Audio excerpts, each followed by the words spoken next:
আসসালামু আলাইকুম। অক্টোটেকের পক্ষ থেকে আমি প্রান্ত আছি আপনাদের সাথে। আর আমার সাথে হচ্ছে একটা হট মাল, হট প্রোডাক্ট বা হাই প্রোডাক্ট যাই বলুন না কেন, কথা বলছিলাম কিন্তু অনর 400 এই ফোনটাকে নিয়ে। অনর সিরিজের 200 যে ফোনটা সেটা লঞ্চ হওয়ার পর থেকে কিন্তু এই সিরিজের হাইপ খুব বেশি হয়ে গেছে, যেটা প্রভাব আমরা এই ফোনটাতে দেখতে পাচ্ছি। লঞ্চ হওয়ার পর থেকে কিন্তু এই ফোনটা জনগণের হাইপের তুঙ্গে। কিছুদিন আগে চ্যানেলে এই ফোনটার একটা আনবক্সিং রিলস হয়তো আপনারা দেখেছেন। সেখানে কথা দিয়েছিলাম যে ফোনটা বেশ কয়েকদিন ইউজ করার পর একটা ফুল রিভিউ নিয়ে আমরা চলে আসবো। আমরা কিন্তু কথা রেখেছি, কিন্তু আপনারা তো কথা রাখেন না। মানে প্রায় 90% ভিউয়াররাই ভিডিও দেখে বাট সাবস্ক্রাইব করে না। একটু কষ্ট করে সাবস্ক্রাইব করে দিন।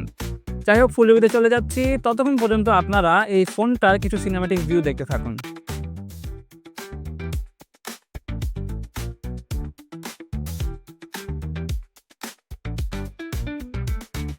মাত্র 184 গ্রাম ওজনের এই হালকা পাতলা ফোনটার ব্যাক সাইড আর বডি ফ্রেম সব দিকে কিন্তু প্লাস্টিক ব্যবহার করা হয়েছে। ওয়ান কালার প্রিন্টের একটা ফোন দেখতে পাচ্ছেন, বাট ব্যাক সাইডে বেশ ভালো একটা ফিনিশিং দেওয়া রয়েছে, যার কারণে কিন্তু ফোনটাতে কোনো হাতের ছাপ পড়ে না। তো এই ফোনটার ক্যামেরা বাম্পের দিকে তাকলে লক্ষ্য করতে পারবেন যে অন্য 200 আর 300 থেকে এর ক্যামেরা বাম্প কিন্তু বেশ আলাদা।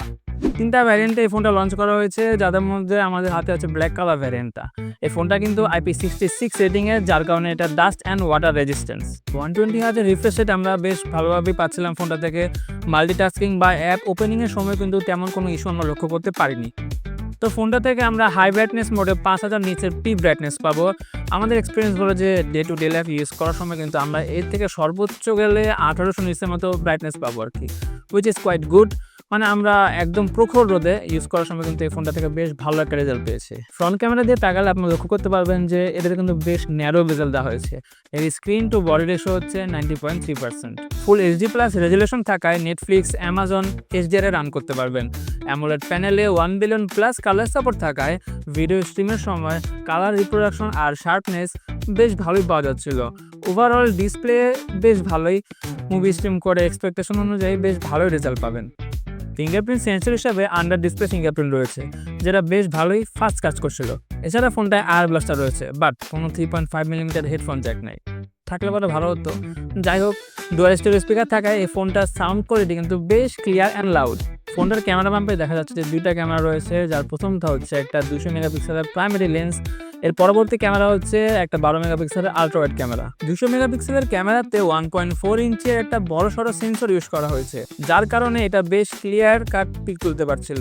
f1.9 অ্যাপারচারে এই লেন্স দিয়ে তোলা ছবিগুলো যথেষ্ট ব্রাইট অ্যান্ড কালারফুল ছিল। ছবির ডিটেলস নিয়ে আলাদাভাবে বলার কিছুই নেই, দেখা যাচ্ছে খুব ক্লিয়ার শার্প কিছু ছবি তোলা গেছে। মেইন ক্যামেরাতে OIS থাকায় কোনো ঘোলা ছবি আসেনি। প্রাইমারি ক্যামেরাতে কিন্তু 30x পর্যন্ত জুম করা যায়। এগুলো বাদেও HD মুভিং ফটো ফিচারও রয়েছে। 200 মেগাপিক্সেলের লেন্স দিয়ে তোলা ছবিগুলোর ডাইনামিক রেঞ্জ নরমালি বেশ ভালোই ছিল, অনেকটা জায়গা ক্যাপচার করতে পারছিল। দিনের বেলা সামান্য লো লাইটে ছবি নিলেও কিন্তু তেমন কোনো নয়েজ লক্ষ্য করতে পারিনি। ছবিগুলোতে অনরের সেই চিরচেনা ভাইব্রেন্ট কালার টোন লক্ষণীয়, যার কারণে ছবিগুলো দেখতে বেশ সুন্দর ও আকর্ষণীয় লাগে। পোর্ট্রেট ছবিগুলোর ক্ষেত্রেও একই কথা বলবো, একটু ভাইব্রেন্ট টাইপের ছবি আসছিল। ব্যাকগ্রাউন্ড ব্লার বেশ ন্যাচারাল ছিল, অতিরিক্ত ব্লার কোনো ছবিতেই আসেনি। অবজেক্ট ডিটেক্ট ও ক্যাপচার বেশ ভালোভাবে করতে পারছিল। 2x জুম দিয়ে ছবি তুললে আর একটু বেটার আউটপুট পাওয়া যাচ্ছিল। ছবি তুলে একদম সোশ্যাল মিডিয়াতে আপলোড দেওয়া যাবে এমন কিছু ছবি পাচ্ছিলাম।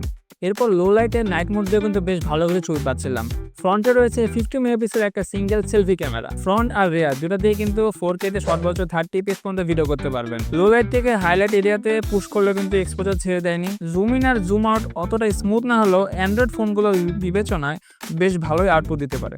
ফোনটার চিপসেট হিসাবে স্ন্যাপড্রাগন 7 Gen 3 ইউজ করা হয়েছে, যেটা অলমোস্ট 2 বছর পুরাতন একটা চিপসেট। 4 ন্যানোমিটারের এই চিপসেটে জিপিইউ হিসেবে দেওয়া হয়েছে Adreno 720। LPDDR5 RAM ও UFS 3.1 স্টোরেজ থাকায় এর ইউজার এক্সপিরিয়েন্স কিন্তু যথেষ্ট স্মুথ ছিল। এর অ্যান্ড্রয়েড স্কোর 8,64,000-এর কম বেশি হতে পারে, যেটা অবশ্যই ফ্ল্যাগশিপ লেভেলের কোনো স্কোর না। চিপসেটের একদম রিয়েল লাইফ পারফরমেন্স চেক করতে আমরা এই ফোনটাতে ফুটবল, পাবজি ও ফ্রি ফায়ার রান করেছি। পাবজিতে সর্বোচ্চ 60 FPS পর্যন্ত পাওয়া যায়, তবে স্মুথ এক্সপিরিয়েন্সের জন্য 30 FPS-এ গেম রান করতে পারেন। প্রায় 1 ঘন্টা পাবজি খেলার পরও তেমন আহামরি কোনো ইস্যু পাইনি। ব্যাটারি ব্যাকআপও যথেষ্ট ভালোই ছিল। ফ্রি ফায়ার আলট্রা গ্রাফিক্সে ম্যাক্সিমাম FPS-এ রান করেছি, সেক্ষেত্রে ফোনটা একদম স্মুথলি রান করছিল, তবে বেশিক্ষণ খেললে সামান্য হিট জেনারেট করে। ফুটবলও একদম ম্যাক্স গ্রাফিক্সে দীর্ঘক্ষণ রান করেছি, সেক্ষেত্রে বেশ স্মুথ একটা এক্সপিরিয়েন্স পেয়েছি, কোনো ল্যাগ বা ফ্রেম ড্রপ ইস্যু পাইনি। স্ন্যাপড্রাগন 7 Gen 3 কিন্তু বেশ পুরাতন একটা চিপসেট, তাই এই চিপসেটে এর থেকে ভালো পারফরমেন্স আশা করা কিন্তু একদমই বোকামি হবে। ফোনটার সবচেয়ে আকর্ষণীয় ব্যাপার হচ্ছে 6000 mAh বিশাল বড় ব্যাটারি। ব্যাটারি, যেটা চার্জ করার জন্য কিন্তু বক্সের মধ্যে পেয়ে যাচ্ছেন 100 ওয়াটের একটা সুপার চার্জার, যা দিয়ে মাত্র 40 মিনিটে ফোনটা ফুল চার্জ করা যাবে। আপনি যদি একদম হেভি গেমার না হন তাহলে কিন্তু একবার চার্জ দিয়ে এই ফোনটা থেকে প্রায় 1.5 দিনের মতো ব্যাকআপ অনায়াসে পেয়ে যাবেন। ফোনটা magic OS 9 based on Android 15 launch করা হয়েছে। শোনা যাচ্ছে এই ফোনটা থেকে নাকি 6 বছরের মেজর আপডেট পাওয়া যাবে। কথা যদি সত্যি হয়ে থাকে তাহলে কিন্তু এই ফোনটা আপনারা অনায়াসে নিয়ে নিতে পারেন, কারণ 6 বছরের মেজর আপডেট মানে হচ্ছে দীর্ঘদিন যাবত এই ফোনটা স্মুথলি রান করবে। এই আমাদের হাতে ভ্যারিয়েন্টটা হচ্ছে 1256 জিবি ভ্যারিয়েন্ট, যার মার্কেট প্রাইস হচ্ছে 43,000 টাকা। দাম অনুযায়ী কিন্তু ফোনটা বেশ ভালো জিনিস অফার করছে, আনলেস আপনি একজন হেভি গেমার। আপনি যদি হেভি গেমার হয়ে থাকেন তাহলে কিন্তু এই দামে মার্কেটে এর থেকে ভালো চিপসেটের ফোন অ্যাভেলেবেল পেয়ে যাবেন। বাট আদারওয়াইজ সব কিছু বিবেচনায় এই ফোনটা কিন্তু বেশ ভালো জিনিস অফার করছে। চাইলে আপনার পছন্দের ফোনের বাকেট লিস্টে কিন্তু অন্য 400কে ইজিলি রেখে দিতে পারেন। সো দ্যাটস অল ফ্রম আস। আজকে এ পর্যন্ত আপনাদেরকে বিদায় নিচ্ছি। সবাই ভালো থাকবেন, সুস্থ থাকবেন এবং অক্টোটাকের পাশে থাকবেন। আল্লাহ হাফেজ।